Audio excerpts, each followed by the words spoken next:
বাজারে এভরিডে নতুন নতুন কন্টেন্ট লাগে, আর এই যে এই পাগলগুলো যে কারা এদের মানে মানে আমি বুঝি না এদের কারা মানে জার্নালিস্ট বানাইছে। জাস্ট লুক এট দেম, মানে কি বলতে চায় দেখেন।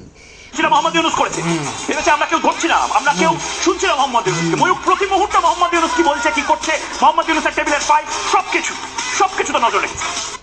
মানে মোহাম্মদ ইউনূসের এভরিথিং এর প্রতি এর নজর আছে। মানে মানে ভাই এত অবসেসড কেন ইউনূসের প্রতি? তুই কি বিয়ে করবি? তুই কি গে নাকি? এলজিবিটি কি ওর সদস্য নাকি? মানে এই যে পরিমাণ মানে অবসেসড হয়ে গেছে ইউনূস, এই মোহাম্মদ ইউনূসের উপর, মানে আর কেউ এত অবসেসড হয় না। মানে এর প্রত্যেকটা নিউজে বাংলাদেশ থাকবো আর ইয়া থাকবো, মানে যে পরিমাণ অবসেসড, মানে মনে হয় যেন ইয়া এর সাথে বিট্রে করছে আমাদের ইউনূস। মানে কি একটা অবস্থা, জাস্ট লুক এট দিস।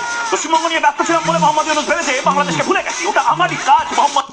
ওটা ওর কাজ। আই মিন মানে কি লেভেলের মানে বকচুদি করে। মানে আমি মানে এই মিডিয়াগুলোর যে পরিমাণ বকচুদি করে, ইউটিউবে এত বকচুদি হয় না। আমরাও এত বকচুদি কন্টেন্ট তৈরি করতে পারি না যেই পরিমাণ বকচুদি কন্টেন্ট তৈরি করতেছে। মানে এদের পড়াই কারা? মানে এদের মানে ক্যামেরার সামনে আনার জন্য যে কোয়ালিটি, এটা কেমনে পাস করছে আমি জানি না। একদম স্পাইনলেস একটা মানুষ।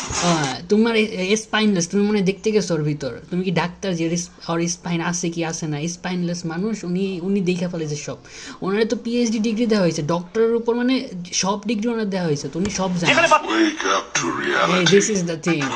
এই মোহাম্মদ ইউনূসকে যদি না সরানো যায়, ভারতের মঙ্গল নেই। তোমরা সরাইতেও পারবা না। জাস্ট সি যে জায়গায় যে নির্বাচন দিতে চাইছে তাকে কমেন্ট দেখো, যে তোমরা সরাইতেও পারবা না। ওকে।